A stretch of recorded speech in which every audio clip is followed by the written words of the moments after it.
Jeepster Magneto. This is probably one of the most interesting vehicles we've ever worked on for the Safari.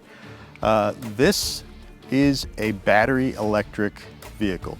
So it doesn't have a gas engine anymore. That's been removed, and to be clear, it's a retrofit.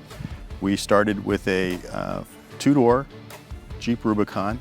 There are a multitude of batteries in this vehicle, and the whole reason for doing this was just to see what does a battery electric Jeep do in the off-road environment of Moab.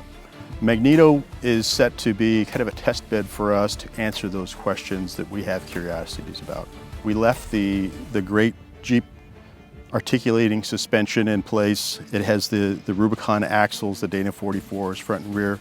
The transfer case, the 4-to-1 Rubicon transfer case stays in place. And most notably, the 6-speed manual stays in place.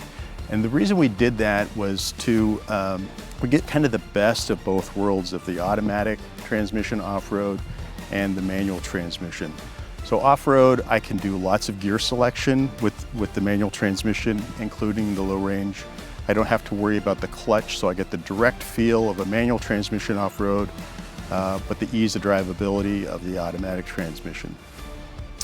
The fact that you don't have to slip the clutch to get over rocks or et cetera like that, because the engine can't stall. When the power, the torque is delivered, it's early, down low before the vehicle revs up.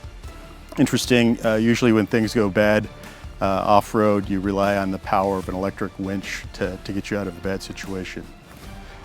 The name Magneto itself is really derived from the power in electric vehicles, the magnets, and it's one magnet trying to get to the other.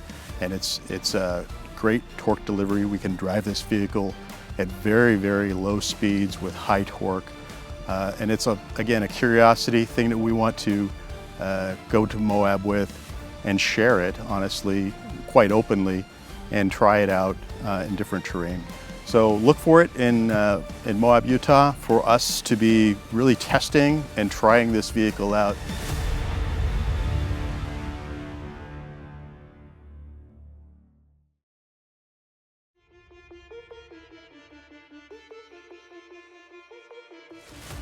Subscribe to Auto TV.